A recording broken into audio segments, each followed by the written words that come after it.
Comfort zone ni Katrina ay sinuko na kay Chris Lawrence. Oops, bawal ang mega. Positive lang tayo mga bestie. Alam nyo kung kilala nyo si Katrina, yan yung taong napakasimple lang. Hindi siya maghilig maglalabas ng bahay. Hindi yan mahilig sa mga garbong mga lakaran.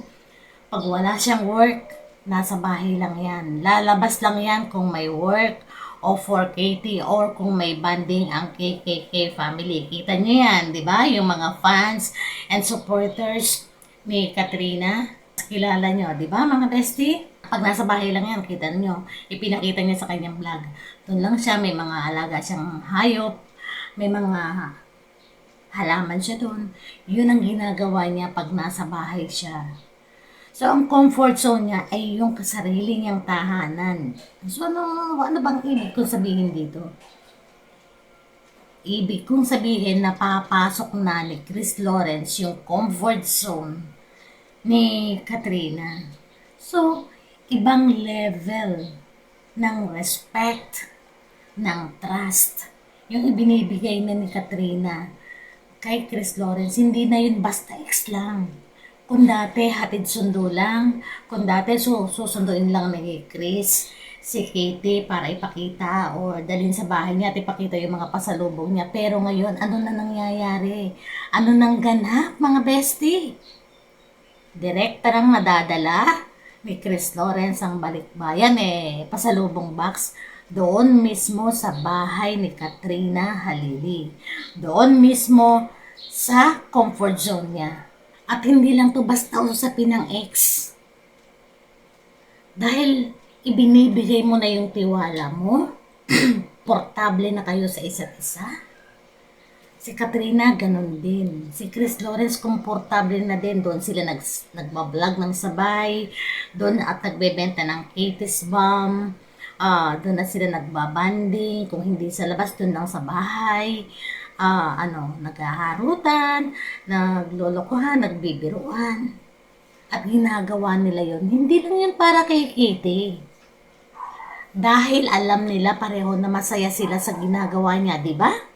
At ito yung pinaka-importante. Yung comfort zone, yung safe space ni Katrina, nagiging safe space na rin ni Chris Lawrence. Di ba nag-enjoy siya? Nandun siya for Katie and for Katrina. Nag-o-open sila ng mga regalo o ng mga pasalubong doon mismo sa bahay ni Katrina.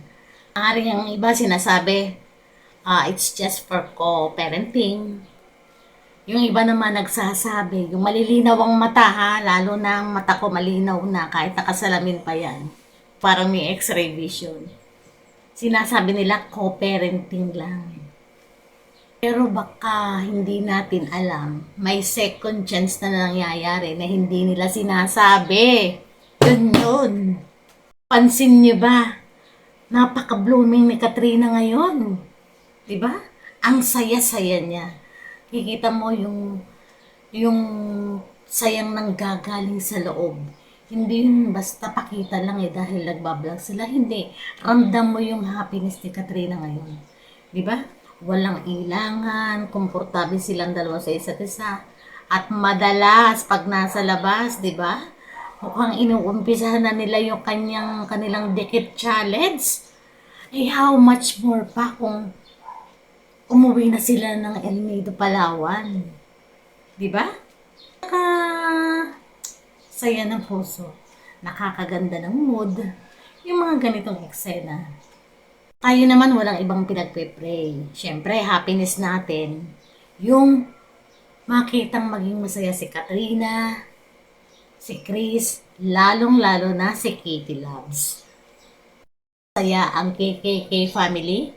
Masaya din tayo mga bestie. Ano sa tingin nyo? Co-parenting pa ba? Or may second chance na nangyayari? Comment nyo dyan mga bestie.